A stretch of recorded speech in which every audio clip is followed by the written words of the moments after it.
طلع البدر علينا من ثنيات الوداع وجب الشمس علينا ما دعا لله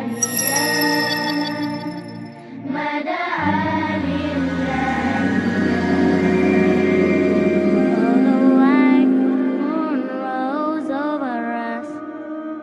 From the valley of Wada, and we owe it to show gratefulness, where the call is to Allah, where the call is to Allah. And I'm sure probably some of you have heard this story before, so I apologise.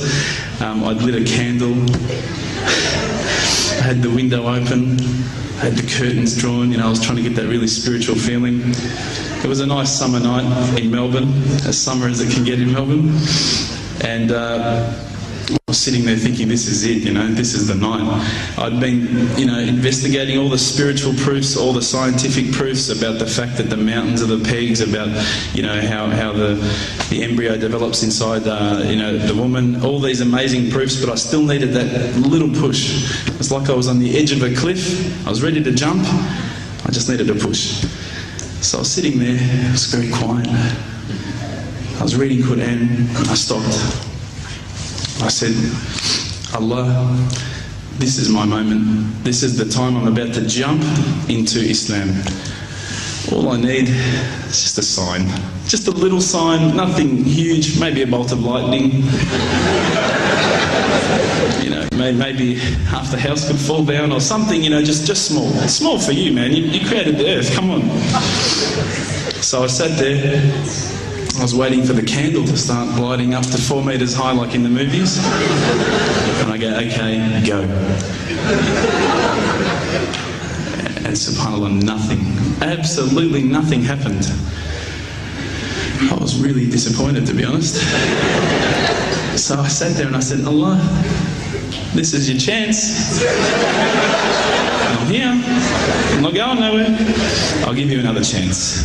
Okay, maybe you're busy. I know it's daytime over the other side of the world. There's a whole lot of stuff going on. Maybe this time it could just be like a car backfiring. Something small. All right, half the house, the candle. Let's forget that. A bird could fart outside. I don't care. Just anything. So I said, okay, go. And subhanAllah, absolutely nothing happened. And I mean, I couldn't have even said, oh, that was it. That creep just then in the wall, that was it. Absolutely nothing happened. I was really disappointed. I was gutted. I was sitting there thinking, this is it, this was my last chance, Islam, and I haven't found it. I pulled back the Quran, I turned back to where I was reading. SubhanAllah, the very next verse on the next page, for those of you who ask for signs, have we not shown you enough already? Look around you, look at the stars, look at the sun, look at water. These are the signs for the people of knowledge. SubhanAllah.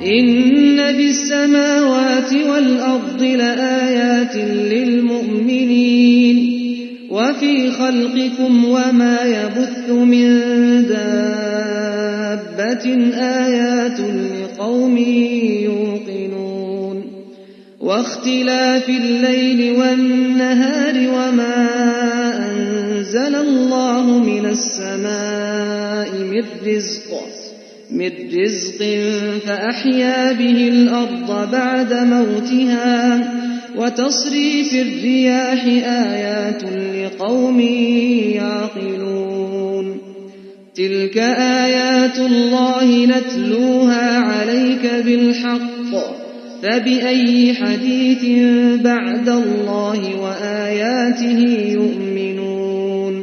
Oh, the white moon rose over us from the valley I threw the doona over my head and I pretended I was asleep. I was that scared because I couldn't believe how arrogant I'd been to want my own specific sign when all the signs had been there for me all along. The fact that we have this world, the fact that there is this creation, these are the signs for all of us. The next day I decided this is it, I'm becoming a Muslim. I'd been investigating Islam now for probably about 6 months, to be honest. I went in and I said to myself, this is it, I'm going to make shahada. I had no idea what I had to say, I had no idea what the words were. It was probably close to Isha prayer, so it would have been, 7, 8 o'clock at night. I went in and I couldn't believe it. There was about 1,000 people at the mosque. I thought, subhanAllah, look at this religion.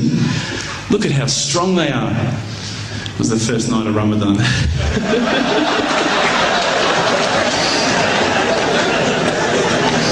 Ramadan Muslims. So I sat there and I was very nervous, I must admit. I got up and this person's going to me, you got to say these words, bro, ashhadu. I'm going, what? Ash what? Can't I just say it in English? No, they say no, you got to say it in Arabic. And I thought, looked out over the sea of beards that I could see in front of me and I thought, if I get these words wrong, I'm a dead man. Again, I had this fear, And they were staring at me, and I don't know if you know this, but Australians can't stare. Lebanese people can stare. So I was sitting there, I was very scared. I got up, and subhanAllah, as soon as I started to say the words, all fear went out of my mind. It felt as though a shower was inside my head and someone had just turned on the cold tap. Felt like I'd been flushed clean. I said the words, and I wasn't expecting so many brothers to come up and yell, Takbir, Allahu Akbar, and start kissing me and hugging me. Now, I'd never been kissed by that many men in my life. But it was a beautiful day, I must admit. And that day was the day that I had more brothers than I could ever imagine, more sisters as well. But I guess since that day I've never looked back. My family, I think, initially were very worried that I was going to be, I guess, a little bit weird towards them. They thought that I was going to break out the AK-47s and the grenades. But they realised, I think, soon that this religion was actually making me a better person.